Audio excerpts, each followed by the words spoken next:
Palestine is getting closer to China. The Chinese Communist Party established a partnership with the Palestinian Authority on June 14th. To understand what this means, I spoke with Rabbi Yaakov Menken, Managing Director of the Coalition for Jewish Values. Rabbi Yaakov Menken, thank you for joining us. Thank you for having me.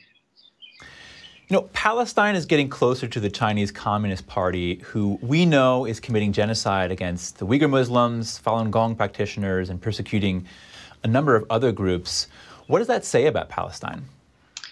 Well, you know, the narrative of Palestine has been from the outset more about attacking Jews than supporting the right of Muslims or Arabs. Remember that for 2,000 years, the word Palestinian actually was referring to Jews.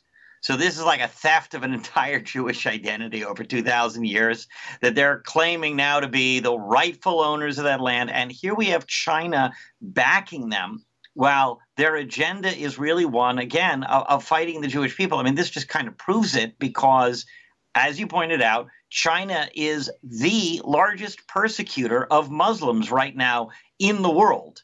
So an organization or a group or a government that really cared about Muslim rights and Muslim civil liberties and just basic rights from torture and imprisonment would certainly not be cozying up to the Chinese right now. What does this alliance mean in terms of China's ambition to shift the balance of power globally? Well, you know, obviously they're casting their lot with one particular side by cozying up. I mean, this is the anti-civil rights, anti-humanity side. And obviously, the West is committed to a certain set of values and individual rights and liberties, which you do not have in China. And you do not have, for that matter, under the Palestinian Authority, much less in Gaza under the terror organization Hamas. So it really says something that this alliance or this coming together is just China trying to increase its power globally and push down the West. Now, China is trying to position itself as the mediator of peace between Israel and Palestine. You talked about some of the moral implications of this before our interview.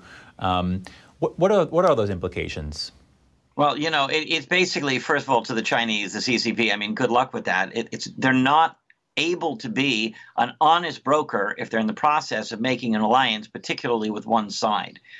This is actually not a hard conflict, as we see from the West's efforts with the Abraham Accords, for example, which is the most stunning upending of a certain hateful narrative that had been going on for decades, that peace cannot be done or peace is held hostage by the Palestinians. They're just trying to shore up the Palestinian Authority in the wake of such a move and say, no, we're going to hold peace hostage. So that's not a real peace effort at all now, is it? Now, Rabbi, we know the Palestine Authority backs terrorist organizations. What does it mean that the Chinese Communist Party is partnering with this kind of entity? Well, you know, it all takes us back to that same issue, that here you have the anti-human rights, the anti-individual liberties. You know, what could quite seriously, if people were willing to talk in language like this anymore, you would call it an alliance of darkness.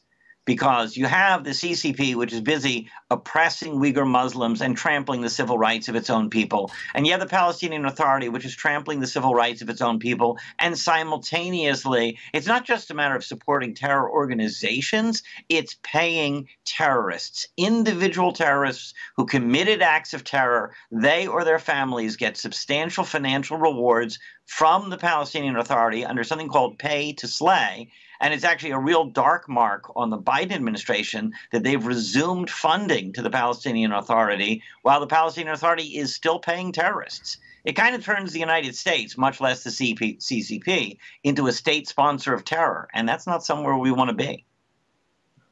Wow, that's horrible. Rabbi Yaakov Menken, Managing Director of the Coalition for Jewish Values, thank you. Thank you so much for having me.